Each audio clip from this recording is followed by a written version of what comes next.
I want to extend my congratulations to the organizers of this program. It is well attended with decorum. Thank you very much for giving me the opportunity to speak to the students. I've had intellectual discussions this afternoon. I'm tempted to do so, but both of the speakers made mention that I will be doing the practical works. But there are things in common that we have to share, whether it's academic or strictly business. Every individually, I will share my personal experience with you. But let me do a few academic exercises here. And you see that the 10 questions the professor gave, I'll give you 5 acronyms, the acronyms, and you can answer the 10 questions. It's simply anybody who wants to do business must have a set of goals that he wants to achieve. And to do that, you need to do 5 things. It's called GOSPA. That's the acronym, GOSPA. GOSPA means goals, objectives, strategies, planning, and activities. If you want to be a businessman or entrepreneur, I see my good friend Kwame mixing entrepreneur and a businessman. There's difference between a businessman and entrepreneur. Our professor will tell you. But we are not here to argue. But I want you to get it clear that when you speak English, speak English. You are the entrepreneur. So there's a difference between a businessman and entrepreneur. And 5 things. That's you set goals for yourself. Your goals, you should have objectives. The objectives, you should have strategy. And the strategy, you should have plans. How you plan it and how you execute it is the activities. Again, there are 7 qualities of a leader, entrepreneur, or a businessman. Those are 1. Every entrepreneur, every businessman should have a vision. What is your vision? You know, Prof says something that I can argue. We are not here to do academic exercise. I want to tell you, in life, research clearly indicates that the number that we claim that they are born entrepreneurs are insignificant, and therefore nobody is born an entrepreneur. It is how you perceive life. It's an individual dream, what you want to be or what you want to become. And how well you plan it, and how well you dedicate your time and execute it. That will make you a different person among these fields. What are the qualities? The vision and the courage. The courage comes back to what Professor was saying. risk. You should have the courage to take risk.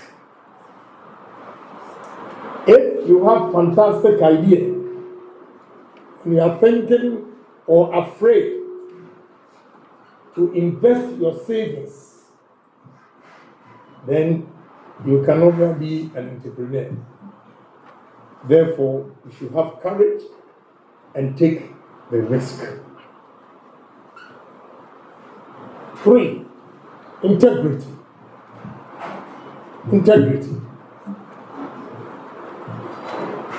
A successful leader, a successful businessman, a successful entrepreneur has to be honest and sincere in his dealings with everybody. Without that, I'm afraid the business will not run. And that is how I will dwell on that when I begin to tell you my life story. Humility is the 4th one. You have to be humble. When you are dealing with your workers, don't be bossy. Get everybody involved. Your relationship with them inspires them and gives them courage to work fervently in your favor. But you get to an institution or organization where the owner of the business have no respect for the workers, that business will not thrive. Although you brought the idea, you are the owner of the business, you have to be humble for your workers to accept you and work with happiness. That will grow your business. Every entrepreneur, every businessman, every leader should have a foresight. Foresight. Any person who has a foresight into a business thinks of the future and can see the future of the business and can make predictions. Because in a competitive world where we are all selling the same products, if you don't think of what is going to happen tomorrow, if you don't have the foresight to envisage what will happen tomorrow, your business will not thrive. Because products come and go. It changes all the time. How are you going to satisfy your customers? So you should have a foresight as to what you are going to do to your business.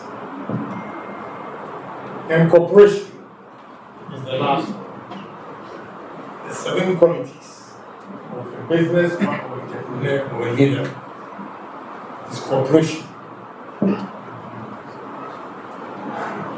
Is somewhat how similar to humility.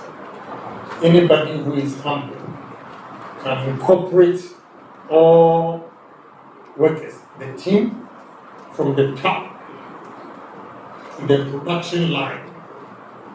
You can organize them and effect changes and make profit. So these are 7 qualities of an entrepreneur. And also the GOSPA that I told you that you need to set goals for yourself. No, but before I start, share my personal experience with you. Clap for yourself.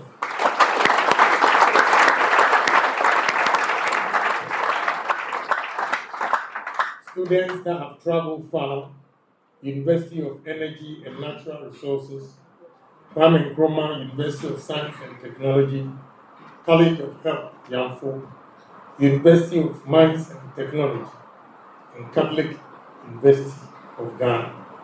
Clap for yourself again.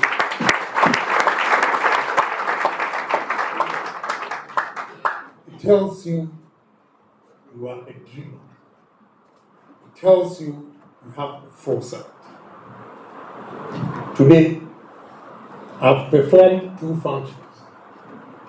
In Agyapong, the politician, Agyapong, and I'm here in Agyapong, the businessman or the entrepreneur.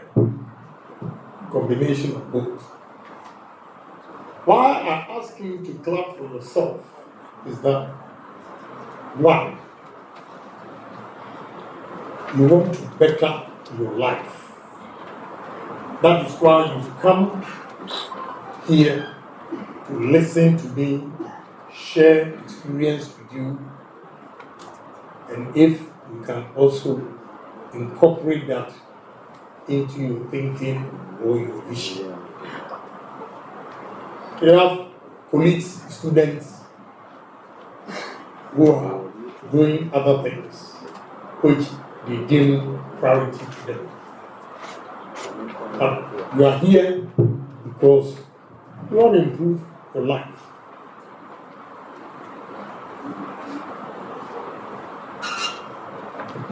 Sorry, forgive me. Sunyani Technical University is present. Let's clap for them. So we have 6 tertiary institutions here. And I'll say, you are doing the right thing. You know what? You've heard of Agyapong. Agyapong was born into a poor home, a village known as a man, St. Donkey, in Central Region. Those days, to go to secondary school, we call something common entrance.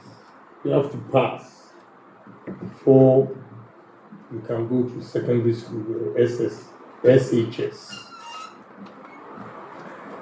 A village boy from Asylum.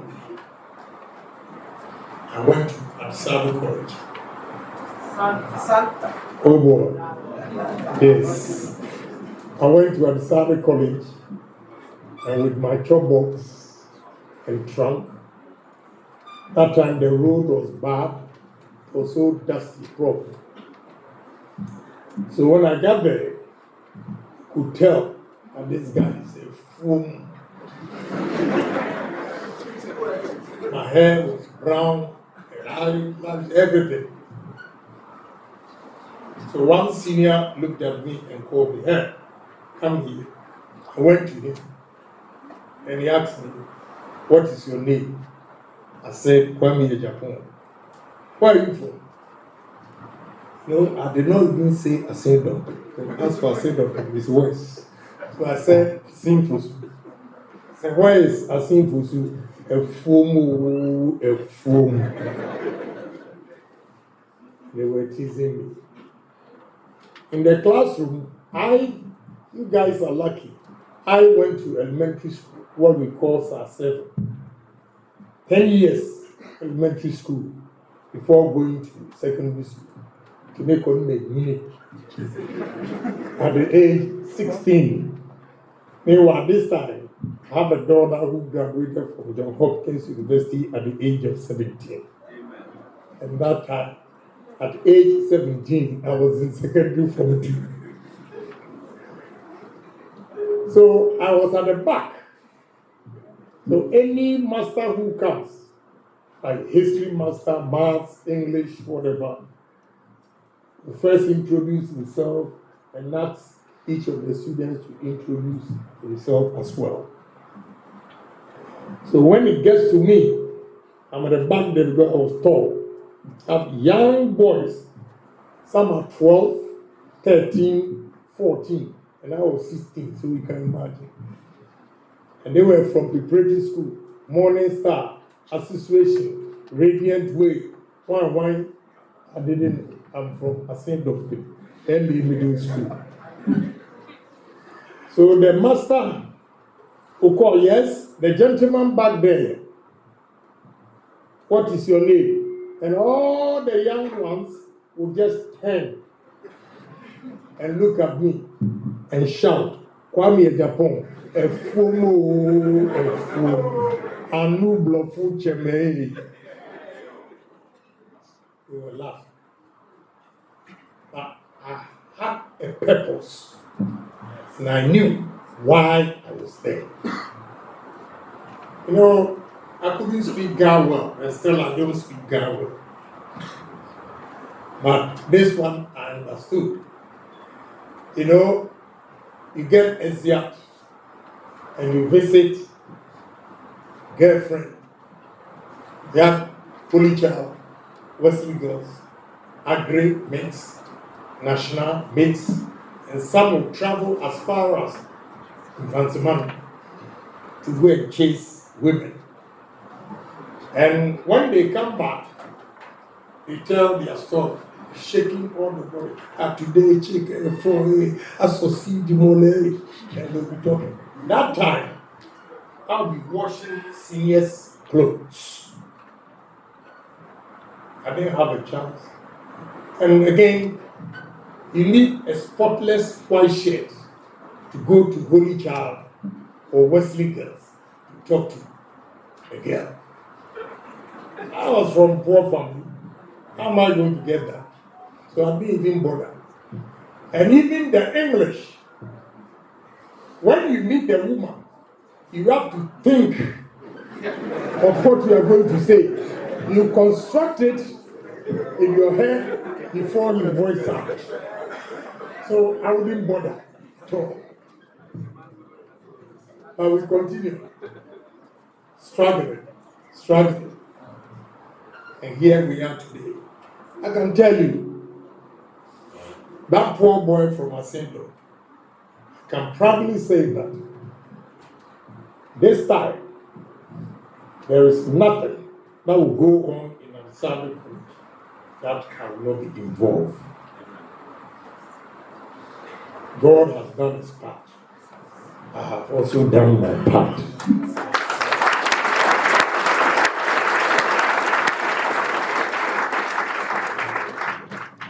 I'm giving you this background for you to know that all is not lost.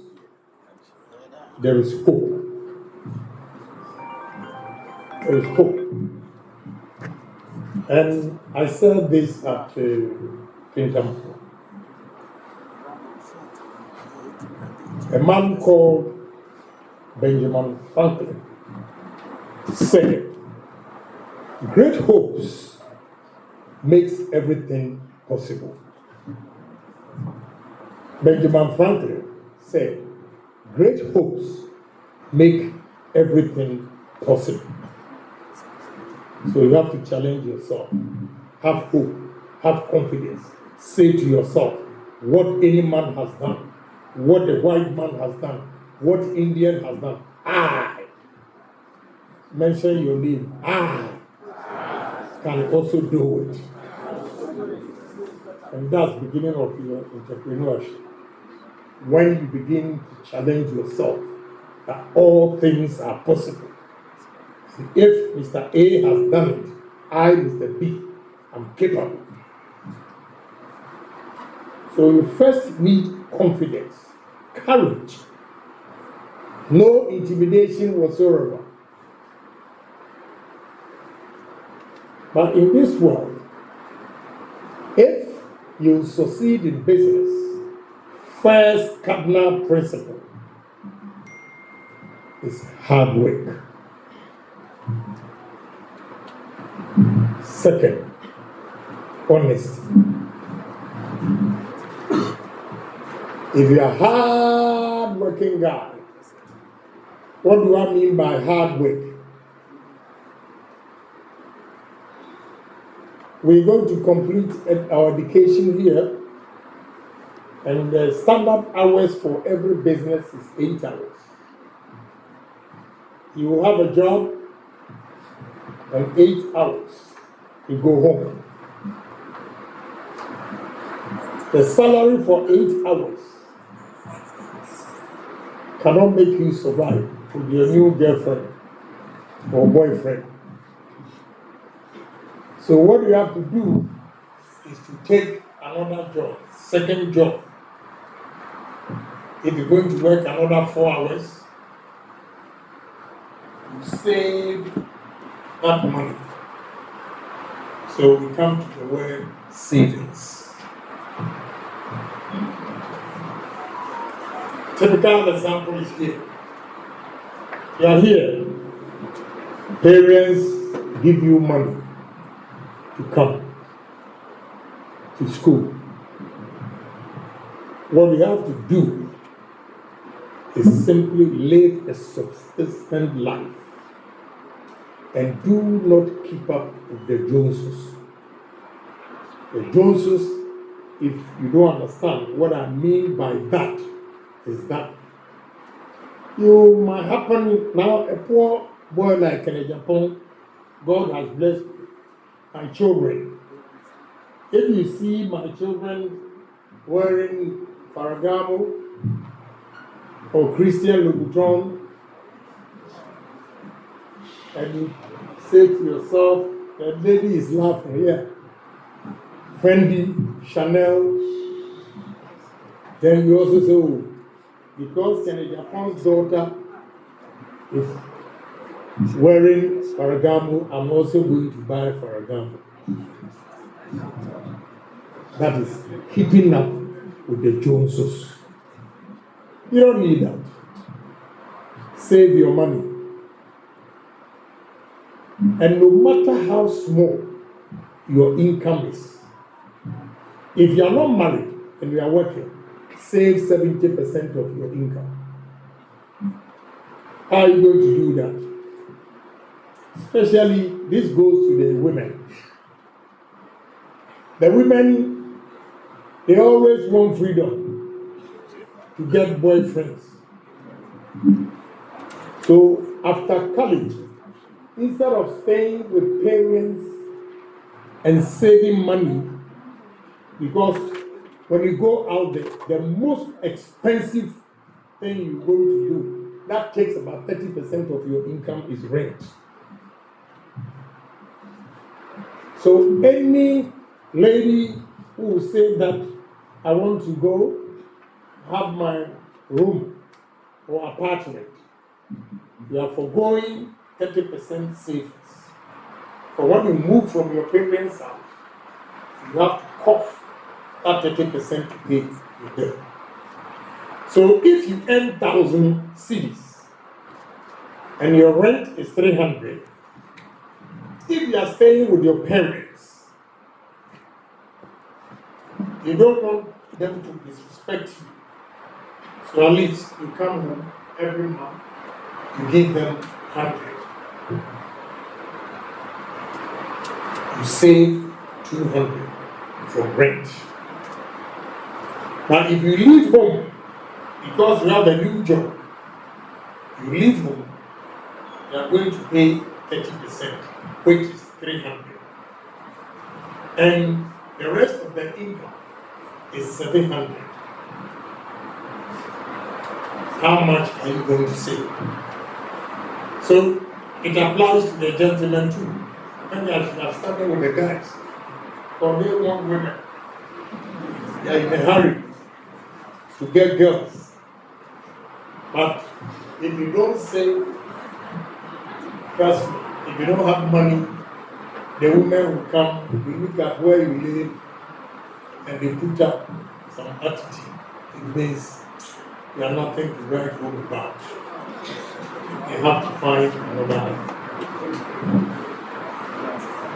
So you need to stay with parents for at least 5 years and save enough money before you move out. And that savings becomes your capital.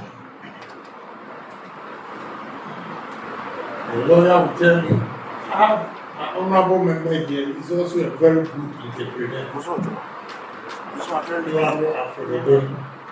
Maybe he is quite unloved.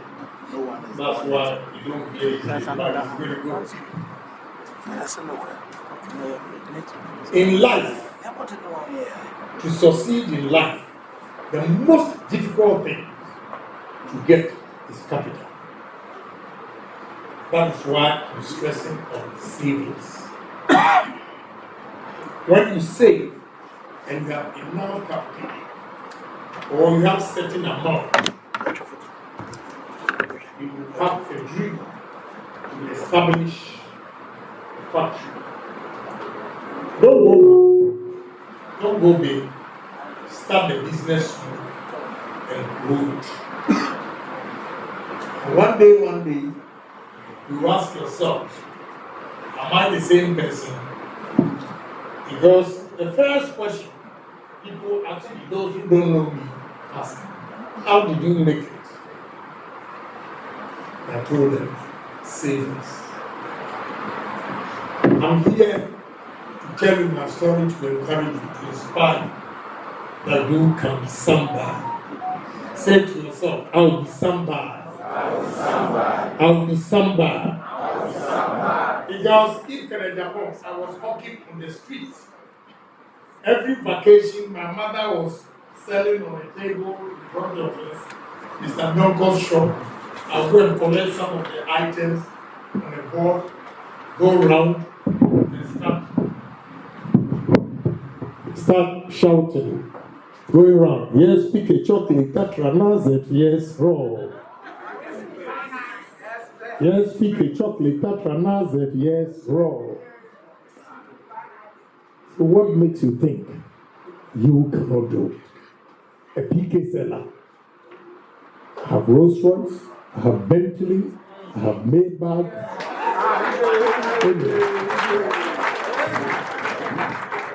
I have all these cars packed. How do I even drive them? You can do it. Say, I can do it. I can do it. I'm not just saying you can do it. A bit of hard work, honest, ability to save. And when you accumulate capital, some people, Prof was describing, they are afraid to take risk. So the money will be sitting in the bank. Every month when they get their balance, they are so excited. I'm not going to do well. You need to take risk and invest the capital.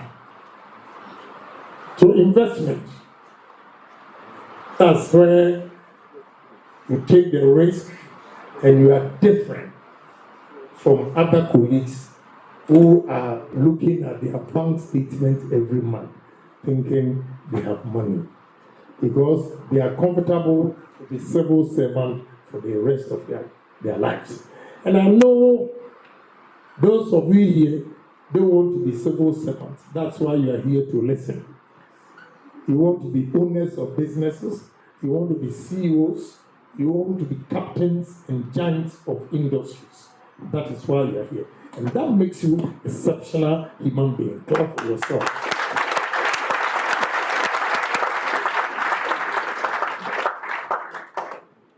You know, you might not take it seriously, but go back to your dormitories, your homes, and reflect soberly all the nonsense the speakers we have said to you.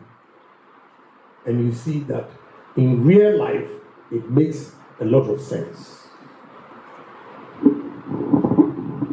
So this is the beginning of your entrepreneurship. The practical experience. As for Prof is giving you the academics, I have a brilliant lawyer also giving, and they force me only to be practical. But I can also do an academic exercise. So you need to combine both. See. But what I'm telling you with my personal experience is not in the book anywhere. To succeed in life, put these things down. This side of the world, when you establish a business, know Jesus Christ in the world. No family member anywhere. No abusuapanyini anywhere. if you build your business alongside your family, you are bound to collapse. Our culture, what is different in this side of the world is our culture. Our culture does not help businesses here because when you read books, the entrepreneurship, it tells you the first thing, when it strikes your mind that you have to fire your worker. Don't go back, you have to fire him. But this side of the world, they will bring a pastor to come and beg. They will bring your mother, oh, Kwame, my name is starting a life. Rubbish. I'm serious.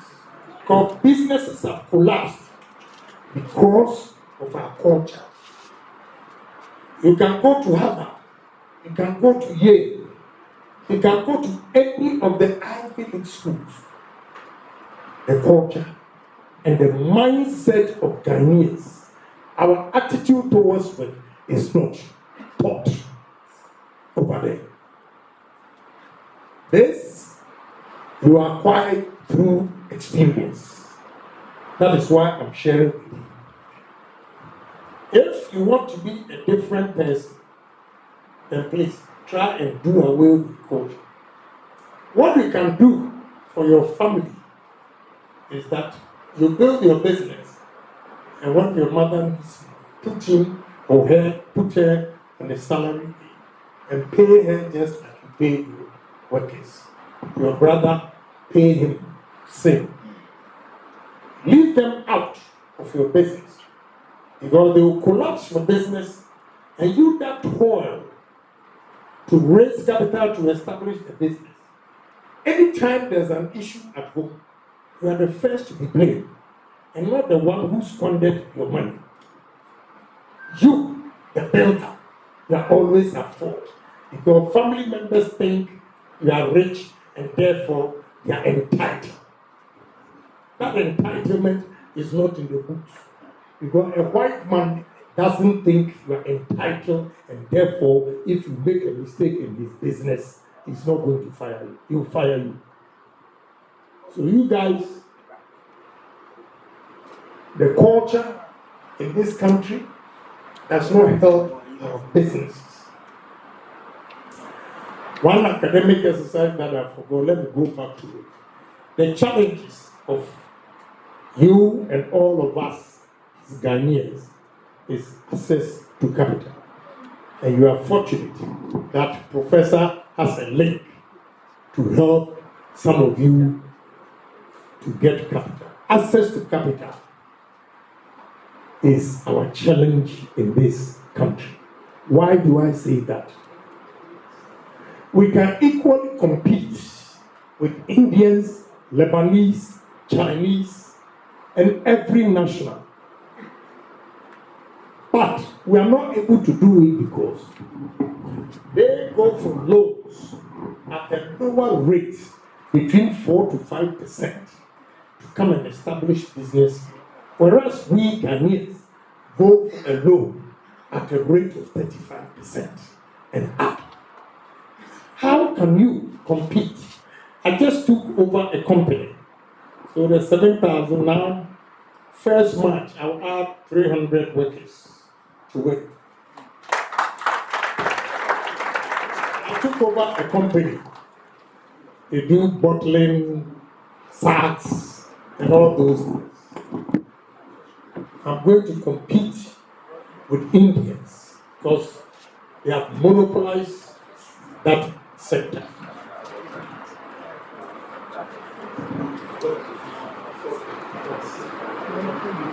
They've monopolized that sector because of cheap loans, access to cheap loans. That's why they've dominated our economy. They get reasonable loans between 4 to 5%, come here and establish business. Whereas Ghanaians, we take a loan with interest of 35%. How can you compete with a business or an organization or institution or whatever that has gone for a loan of 15%, 5%, and yours is 35%? That is why you see a lot of Ghanaians not doing well. And with time, inshallah, one day I'll change it.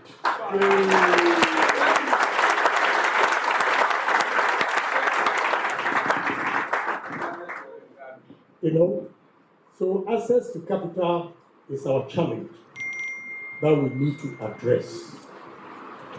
Again, to succeed in life, young men, you have to be honest in your dealings. A lot of Ghanaian businesses are also not attracting partners because of dishonesty. Read my lips. I'm not afraid. I'll tell you the truth. Because of dishonesty, Ghanaian businesses are not attracting partners. Partners meaning strategic partners with money that can invest into our business. Because we are not honest. Prof was telling us about partnership. With my experience, Prof, it's not easy to go into partnership with Ghanaians. They go out there, especially if you are a minority shareholder. A majority shareholder goes out there, in Agyapong, on 20% depending on a whole lot of things. It doesn't encourage them. But if you want to succeed in life, the more seriously, you have to be honest in your dealings. For the past 3 weeks, I've been to Dubai 3 times to strike deals. Going to set up an ethanol factory. The amount involved is about $400 million. And therefore, I need partners. I can't do it alone. But Prof, what is self-gratifying is that we are in a global world. What they do well is that before you get there to do or have a meeting with them, they have your profile. They have your profile. And when you sit there, they greet, they do everything. They know everything about you. They know who you are. So if you are not honest and you have duped some investors, it's there. If you are honest, now I've met 5 billionaires, not just a billion. Nobody worth less than $10 billion, and they are willing to do business with me. Why? Because of honesty. I was owing a Chinese guy $5.8 million before election. He was worried. And one Chinese guy in Ghana here told him, as for Ken, he will never take it alone. He will pay. I've paid the money. That goodwill alone is money. When it's out there, black and white, that this man is honest and sincere, everybody is prepared to deal with you. So honest in life, I call it honesty is success. Honesty is success. If you are honest with whoever you are dealing with, they can start you, maybe they'll be testing you. They give you credit. I'll give you one example. The new company that I bought, the Indian guy deals with 5 companies. I've gone to Dubai to meet 2 of them. The 3rd company was here. And 2 others are coming April to meet me. They were worried that the company is changing hands. But the Indian guy told them, no, that man is very honest. And they are happy to deal with me because they give credit of 90 days. I'll use their product for the manufacturing, and 90 days I pay them. And when I even check the cost, I laugh. Say, I can pay you cash. I don't need your credit. I can pay you cash. When I look at I just laugh. I can pay them cash. But as a good businessman, if I have that credit facility, I have to make good use of it. So, but I'm going to be sincere. So, honesty is success.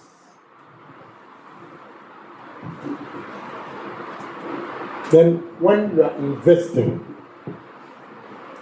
it comes to, Prof said, serial entrepreneur.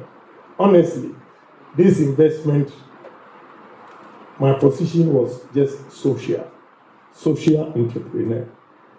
I don't do charity work, but this time, when I entered the floor and saw Ghanaian workers, I just decided to buy it, just to keep the Ghanaian workers. And I've done exactly that. Normally, my business practice, I would have gone through all the books, although I've done that.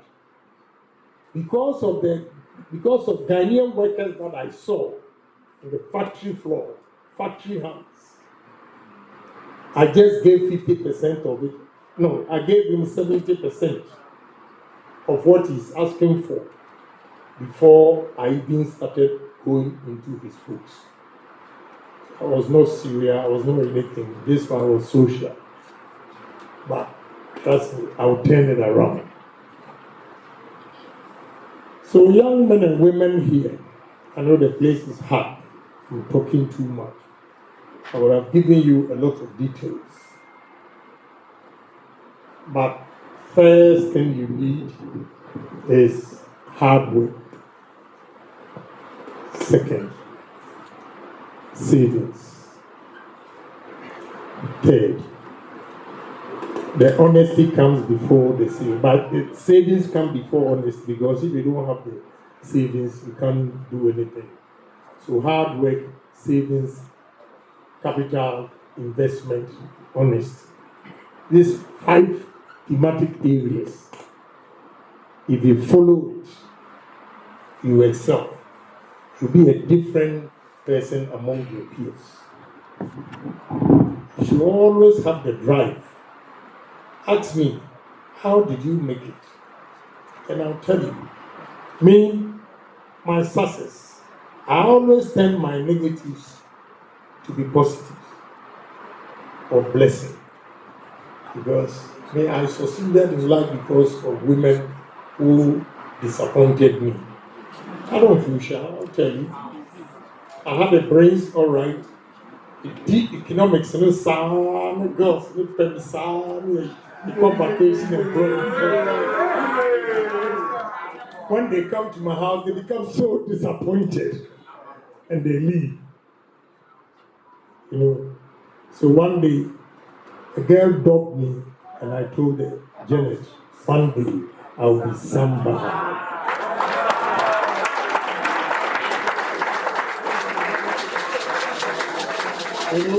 So I turned my negatives to be positive.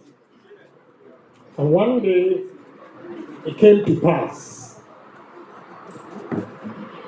I was in London, British Airways flight. Then I was at the first class. She was at the economy. And between the first class and the economy is the business class. So I didn't see her, honestly, but she saw me. And she wanted to come from the economy, go through business class, and come to first class. And they stopped there. But I didn't know. I came to the business class because I had a lot of friends there to chat. Then I saw somebody waving. I realized it was her. I went to her. Then she said, "Oh, I wanted to come to first class." And I said, Janet, have you forgotten the story about the rich man and the Lazarus?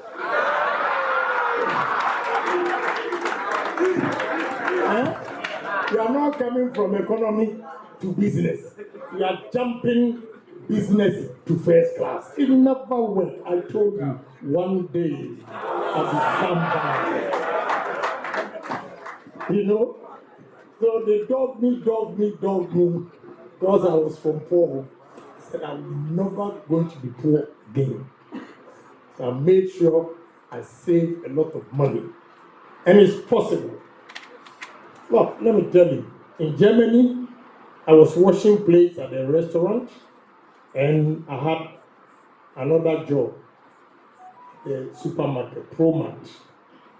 When I went to America, I was working at Zaro Bakery. Then I got a job at Gaseteria, filling station, gas station, you call. I was able to do the two jobs, Zaro Bakery and Citco gas station. And the Citco gas station, I start 10 p.m. to 6 a.m., Monday to Thursday.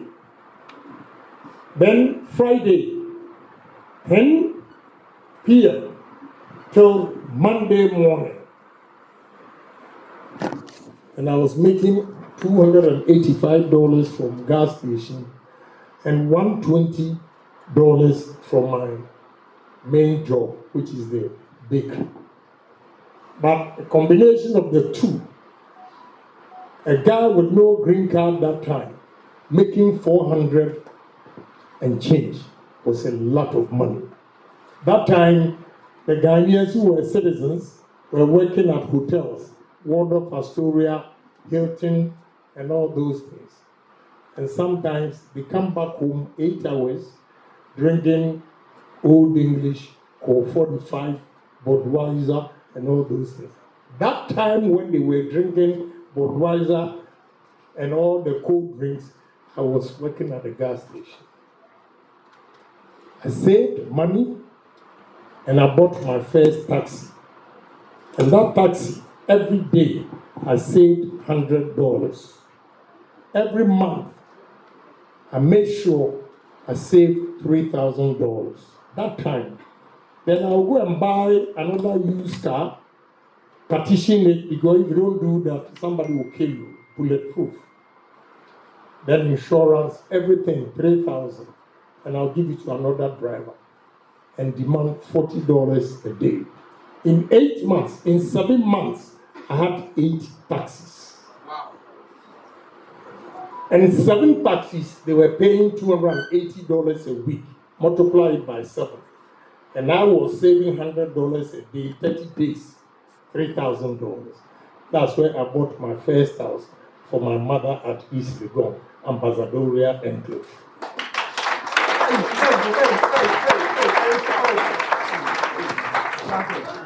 You know, I challenged myself. I didn't look back. I didn't say that I was born and bred into a poor home, and therefore it was not possible. I challenged myself and said to myself, it is possible. What any man has done, I, Agyapong, can do it too. And here we are today. So I'm not shy to tell you where I'm coming from. I'm saying this to inspire you that all is not lost. I look at your faces, and you guys are lucky in life. Because you are very young. I went to Fordham University at the age of 33. And when I was going to Fordham University, I had $1,145,000 in my account. And I have built on it till today. So I'm sharing this with you to encourage you that all things are possible. If you put your mind to it, you put in dedication, commitment, work hard, save money. You can postpone the today's expenditure for tomorrow. Okay? Because that is where I argue with the keeping up with the Joneses, buying this and all. I was staying, this is the last example I'm giving you, in the Bronx, where 4 gentlemen stay in 1-bedroom apartment. In that 1-bedroom apartment, meaning a living room and a bedroom. In fact, the owner of that apartment is from Dumosia here. I won't mention because they are very popular. And 4 guys were staying there. But they locked the bedroom because the owner had a water bed. That time it was big deep water bed in the room. So he didn't allow us to sleep there. So 4 guys were in the living room sleeping in couch there. Then Sundays, that Friday evening, the owner of the hotel, his brother, was having about 8 limousines that time, will come to the apartment with a beautiful black American girl. Then they all high, they are on cocaine. So you can imagine when they are having sex, you could hear them. I'm giving you practical experience. You guys think, oh, can Agyapong started, then that's it. No, I've gone through hell. Then whatever they were doing, you could hear. Sometimes, Prof, you think your colleagues are sleeping, but when the noise going on, one will get up and go to the bathroom. So they all decided to go and rent their place. And listen, because I had 2 jobs, I was paying 50% of the rent for the 3 guys also to pay 50%. When they decided to go and rent their place, they were paying full amount. And meanwhile, I connected them to the bakery, Zaro Bakery, and they were making 120 because they want girlfriends. It cost them a lot of money. So freedom is expensive. And these guys, when they left, one guy gossiped and said, oh, Kwame dear, with all what Tommy is doing, he can't move from the place. It's cheap. Meanwhile, the apartment, our neighborhood was far better than where they come to rent. But this is what he said. And I told the man who told me what my roommate said. I said, go and tell him, the day I move from this apartment, I will not be going into an apartment. I'll go to my own home. And I did exactly that. Moving from 740 178th Street straight to Commonwealth Avenue, 624 Commonwealth Avenue. At the age of 28, 1988, I bought a house, 624 Commonwealth Avenue, $220,000, and I gave a deposit of $69,000. My house was next to Jennifer Lopez's mother. They were 622 Commonwealth, and I was 624 Commonwealth. You see, those colleagues who left because of women and the partners we want. Today, I have over 200 houses. Sometimes, when I'm going, I have to call my cousin Da Costa to go and show me. Yeah, he knows everything, So I'll go. One day, a doctor wanted to rent my place at Race Junction. I went there about 2 hours. I couldn't find the house. So I had to call Da Costa. See, that poor boy from Ascendon, through dint of hard work and seriousness and sacrifices in life, here we are today, sharing my story with intellectuals like you. Say you can do it too. And one day, I'll be somebody. One day, I'll be somebody. Thank you very much.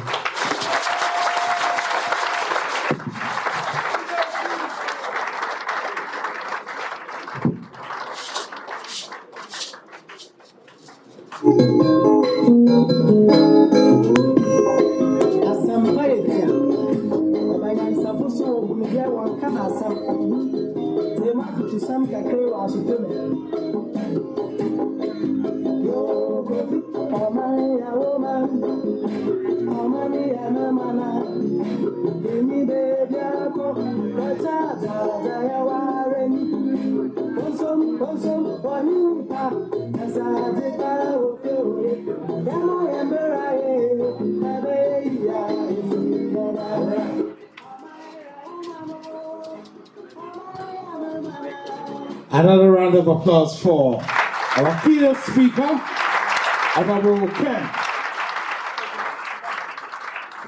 Now, I saw one of the guys trying to do some calculations on his phone when you mentioned the $80 million.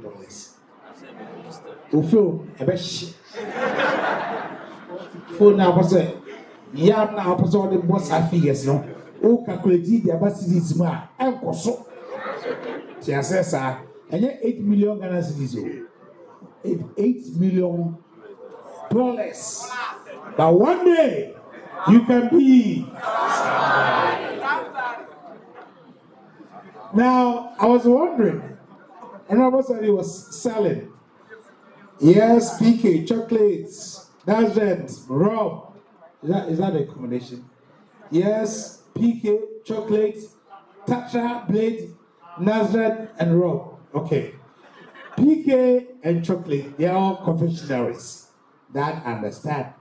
But how would you sell Blade and Rob? That combination is weird, though. Blade and Rob.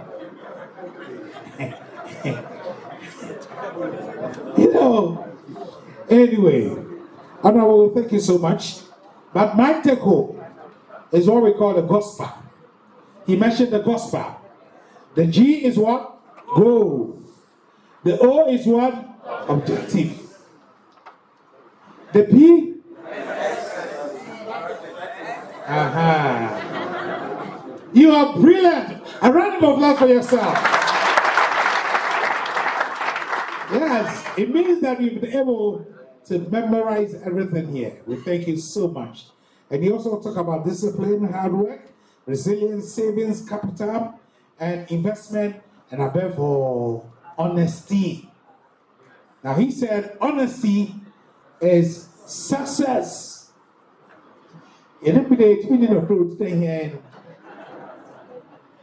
Honesty is success. Thank you. And I'm glad that you listened so well. And these are not just literature. These are not just words.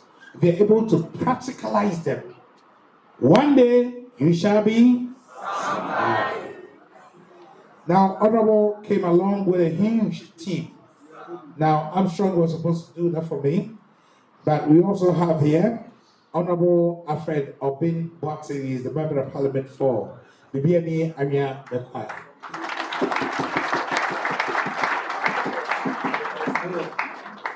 No, I said that because I'm going to say something again.